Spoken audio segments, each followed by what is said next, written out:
E aí, pessoal, beleza?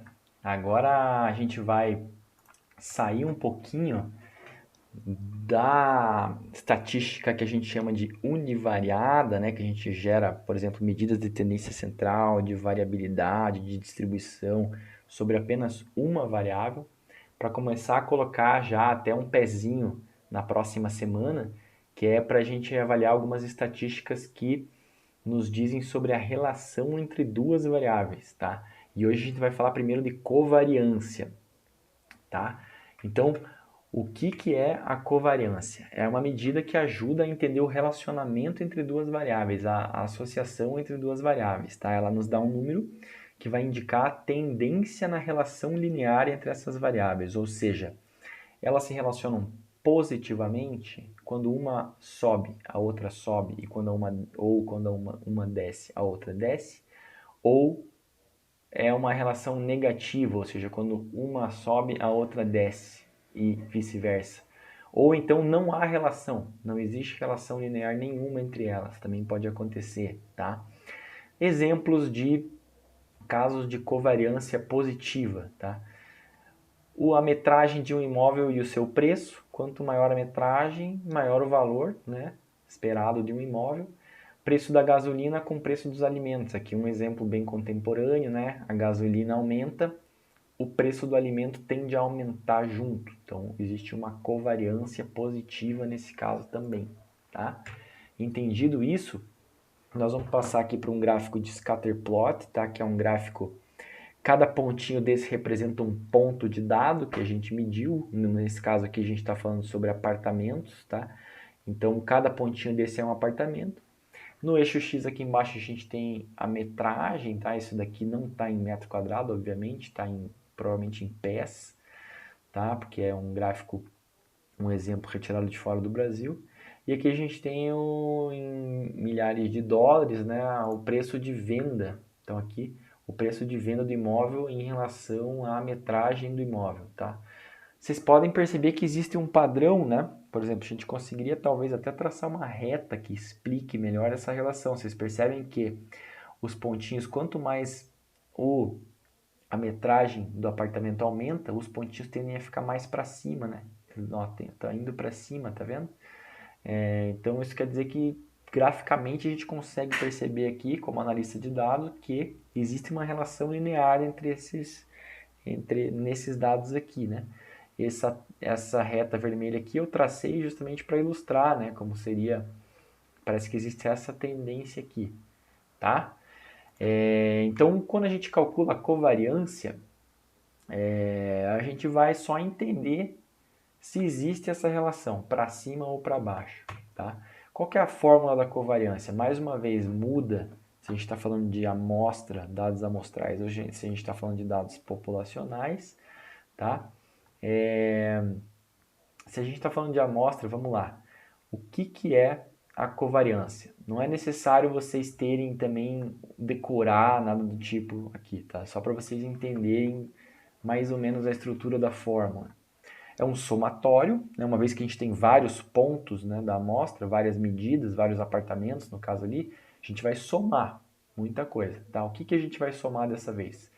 A gente não vai somar só a diferença entre essas observações e as suas respectivas médias para uma variável, tá?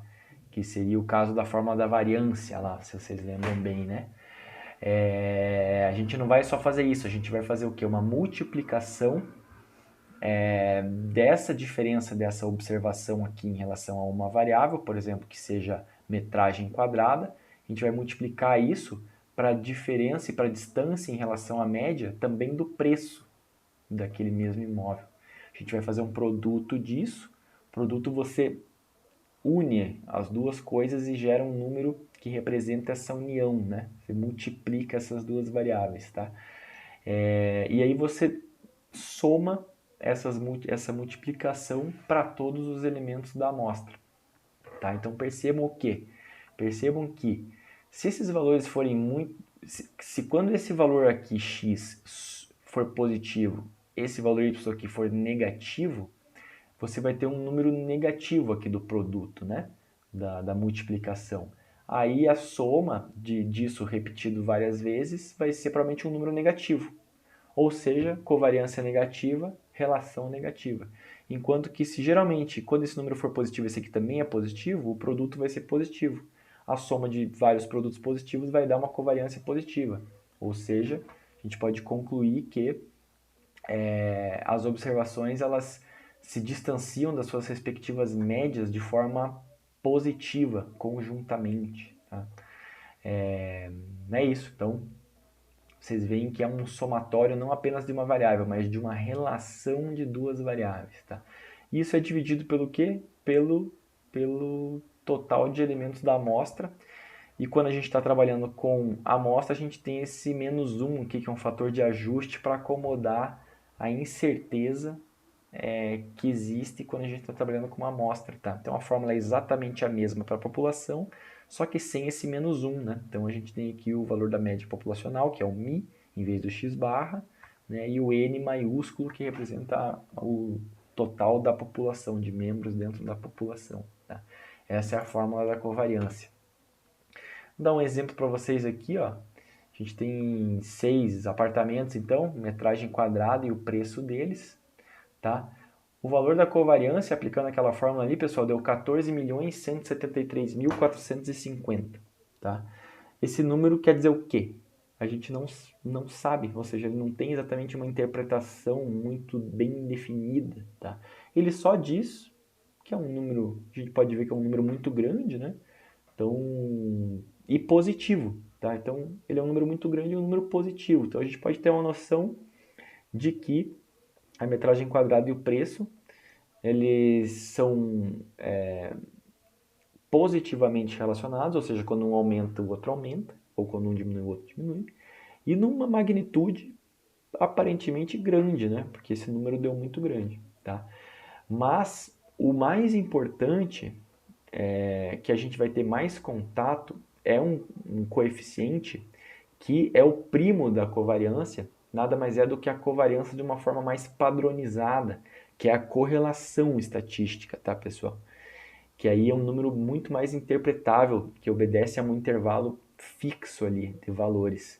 Então, isso a gente vai deixar para começar a ver na semana que vem, tá? A interpretação vai ser bem parecida com a covariância, então é importante que vocês saibam que existe a covariância e depois existe um derivado da covariância, que é a correlação, que também vai dar um grau de associação entre duas variáveis, isso a gente vai ver na próxima semana aí. Beleza? Então agora, maior que zero, variáveis se movem juntas, covariam juntas, também dá para usar esse termo. Menor que zero se movem em direções opostas. Igual a zero, as variáveis não estão associadas, tá? Então seria isso, pessoal. Valeu, até mais. Tchau, tchau.